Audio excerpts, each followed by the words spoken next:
Setelah ia memperanakkan Metusala dan ia memperanakkan anak-anak lelaki dan perempuan.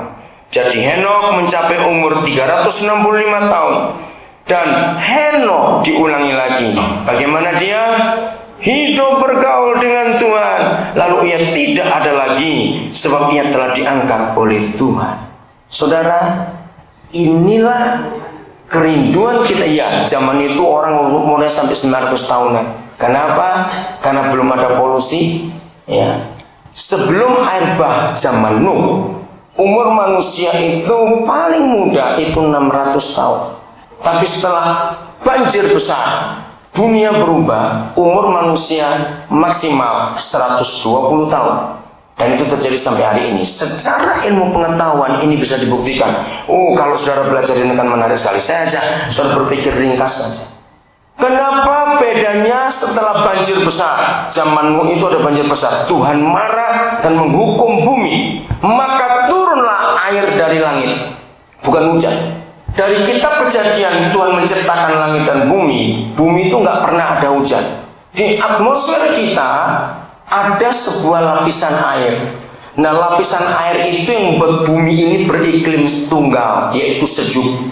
Utara, selatan, dan di bagian tengah bumi iklimnya sejuk. Para ahli antropolog pernah menemukan bukti-bukti itu. Saya akan usahakan cepat untuk mengajak saudara berpikir sebentar akan hal ini. Nah, itu sebabnya ultraviolet matahari tidak pernah tembus ke bumi karena dijaga oleh lapisan air itu. Sampai hari ini manusia, para ahli masih bisa membuktikan masih ada sisa-sisa lapisan air itu. Nah, di Kejadian pasal 1 Tuhan memisahkan air yang di atas dan air yang di bawah. Nah, apa itu air yang di atas? Sebuah lapisan. Oke, saya lanjutkan dulu. Nah, satu bukti yang mengatakan bahwa sebelum banjir itu tidak ada fermentasi di bumi ini. Maka itu waktu Nuh membuat jus anggur atau sari anggur, berbulan-bulan pun tidak akan berarak, nggak akan beralkohol. Tapi aneh, ketika banjir selesai dan bumi mulai kering dan Nuh mulai mengusahakan tanaman, dia kaget. Ketika dia mulai membuat sari anggur lagi, jus anggur, dibiarkan berapa hari, dia minum, dia mabuk. Nah, waktu mabuk itu terjadi masalah dengan anak-anaknya. Dari situ para ahli meneliti, mengapa sebelumnya nggak bisa beralkohol ramuan ini atau sari anggur, kenapa setelah banjir itu ada alkohol? Nah, kesimpulannya ada fermentasi di bumi. Umur manusia bertambah pendek. Sebelum Nuh, Tuhan tidak pernah berfirman kepada manusia untuk mengkonsumsi protein hewani. Tidak. Tapi semuanya makan biji-bijian dan makan sayur. Tapi setelah banjir, Tuhan memberi perintah, boleh tambah protein hewani. Kenapa? Karena kekebalan tubuh kita makin turun gara-gara ultraviolet matahari itu. Nah, secara fakta manusia itu bukan karnivora, sebab gigi kita bukan gigi karnivora. Itu secara fakta. Begitu pula lambung kita. Lambung kita bukan diciptakan seperti binatang lain karnivora. Tidak. Tapi Tuhan izinkan setelah zaman Nuh itu. Nah, ini perbedaannya. Nah, lebih jauh lagi, ketika global warming makin merajalela di dunia, orang takut. Alkitab adalah satu-satunya buku yang menerangkan suatu hari nanti kutub utara, kutub selatan akan mencair sehingga laut tidak ada lagi.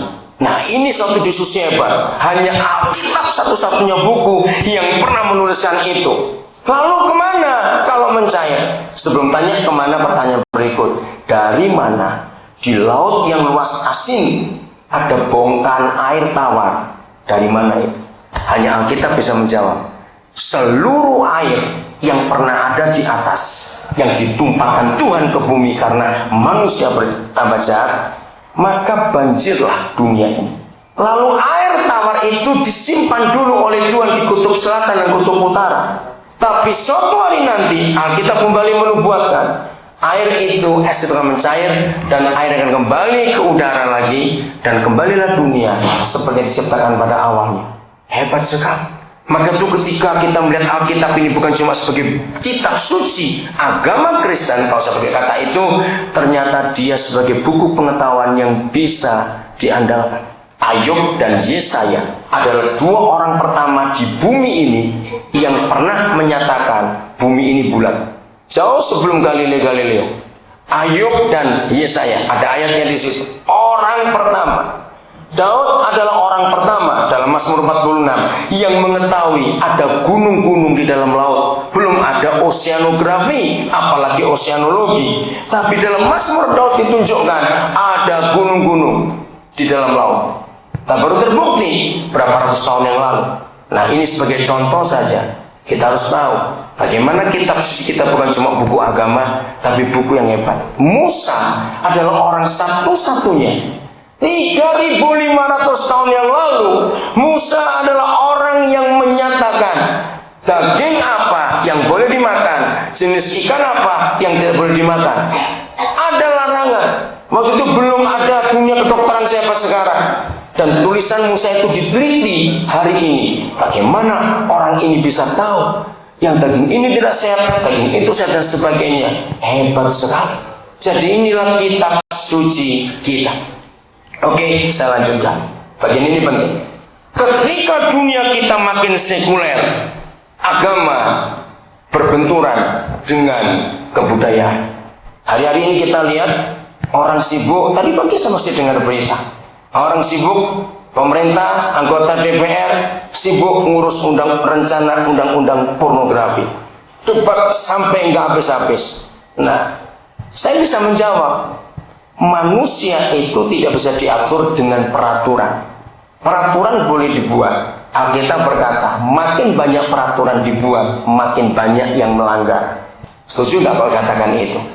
Maka itu percuma. Justru lebih baik nggak ada peraturan, dalam arti undang-undang itu, maka nggak ada yang ditangkapin. Rame tadi pagi debat itu. Orang Bali, orang Papua tidak setuju dengan itu.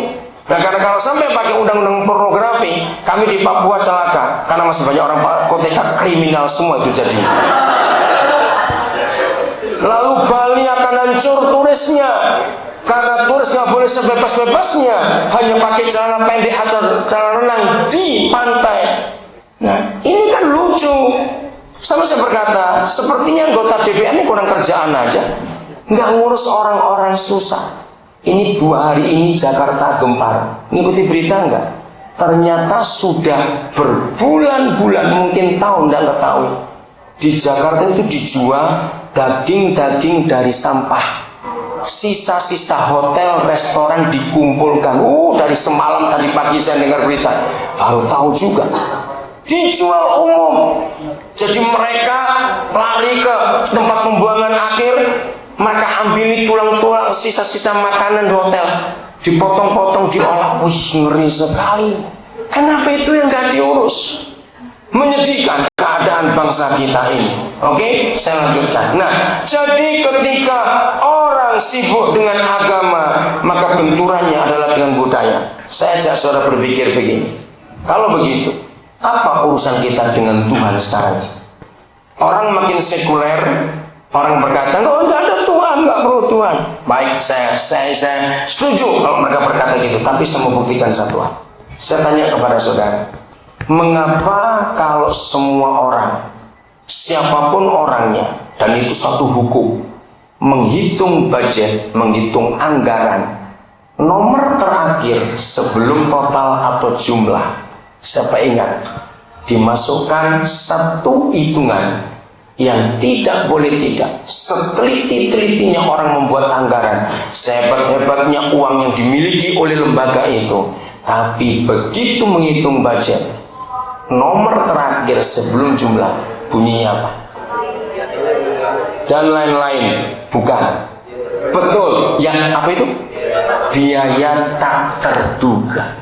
Pernahkah kita berpikir mengapa orang harus memasukkan, bagaimanapun telitinya, bagaimanapun hebatnya, bagaimanapun kayanya lembaga atau perusahaan itu, tetapi biaya tak terduga harus masuk. Saya lanjutkan dulu. Saya paling suka mengikuti NASA. NASA itu lembaga antariksa Amerika Serikat. Kenapa? Dia, lembaga itu kalau menghitung apapun juga, itu 0,000 sekian, baru satu angka. Itu tidak boleh dianggap remeh. Berarti maksud